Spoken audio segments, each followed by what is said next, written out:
Trump's biggest strike on immigration yet. The doors of America suddenly shut for these countries. Imagine this. You have been nurturing a dream for years. A dream of studying, working, or building a better life with your family. Your visa file is submitted. Documents are ready. You are waiting for the interview date. And then one morning, the news breaks. America's doors have been shut for people from your country.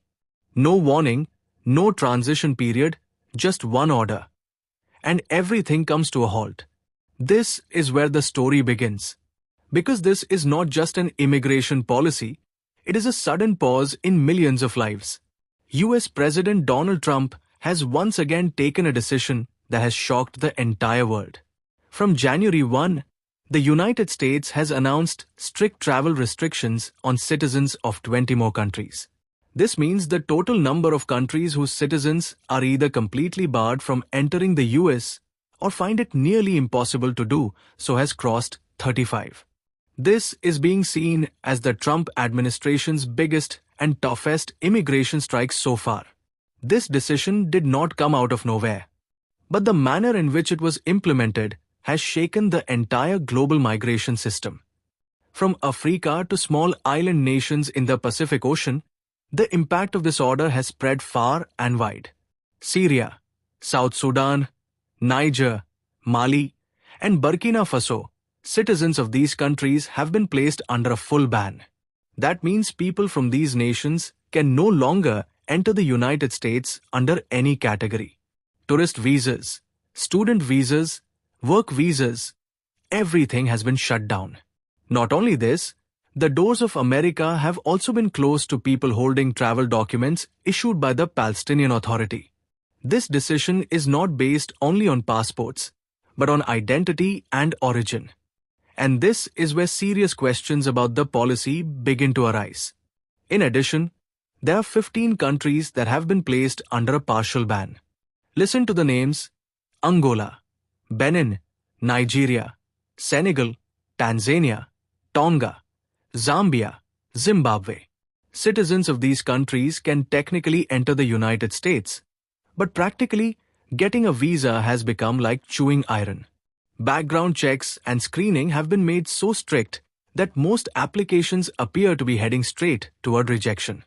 Now the question arises, why such extreme strictness?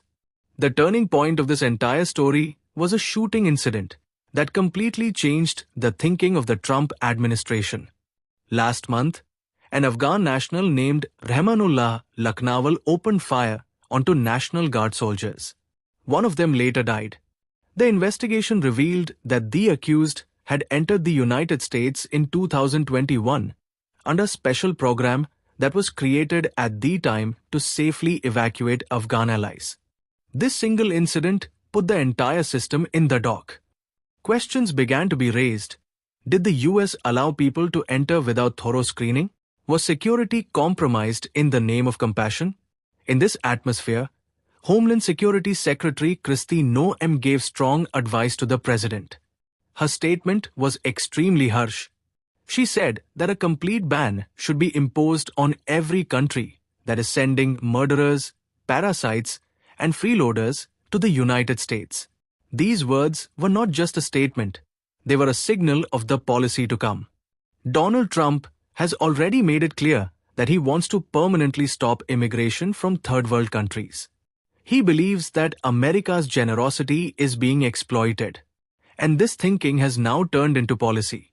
The impact of this decision will not be limited to tourists or illegal migrants. Its deepest impact will be on those people who are dreaming of settling in the United States through completely legal means. Under the new rules, strict restrictions have now been imposed even on the entry of spouses, children, and parents of US citizens. That means even if you are an American citizen, reunification will not be easy if your spouse or child is from one of the banned countries. The immigration pathways for siblings and adult children have been almost completely shut down. This decision is a direct blow to family-based immigration, a system that America has long described as one of its strengths. Former senior Homeland Security official Doug Rance says that this policy effectively slams the door shut for almost all non-citizens from the listed countries. And its most cruel impact will fall on Afghan nationals who helped the US military during the war. Interpreters, allies, supply staff, people who risked their lives to support America now have their immigration applications frozen indefinitely. This is where the moral debate begins. Is collective punishment justified in the name of national security? Is it fair to blacklist entire countries because of a single incident? Trump supporters have a clear answer. Yes. According to them, this is common sense. If you don't know who is coming into your country, and that person could pose a threat, then why allow them in at all? Critics, however, see it differently. They argue that this decision is discriminatory. It brings back memories of earlier travel bans that were challenged in courts. In their view, this policy separates people on the basis of religion and geography rather than on individual risk assessment. There is another dimension to this debate: students and skilled professionals. Thousands of students from these countries dream every year of studying in the United States. Scholarships, research opportunities, global exposure, everything is now left hanging. For families who invested years of savings into their children's education, this decision has come as a major shock. And this is not just America's story. There will be a ripple effect on the global migration system. When the world's most powerful country shuts its doors, it sends a signal to others as well: tighten up. Now the question is this decision permanent? Or is it just part of election politics? Trump supporters are calling it an example of strength and decisiveness. According to them, America must prioritize the security of its own citizens first. Jobs, healthcare, housing, everything should come first for Americans. Critics, on the other hand, describe it as a fear-driven policy that could weaken America's soft power in the long run. History bears witness that America is a country built by immigrants. Innovation, technology, science, immigrants have contributed in every field. In that context, this decision signals a major ideological shift: America as a fortress, not as a melting pot. But the ground reality is that the policy has already been implemented.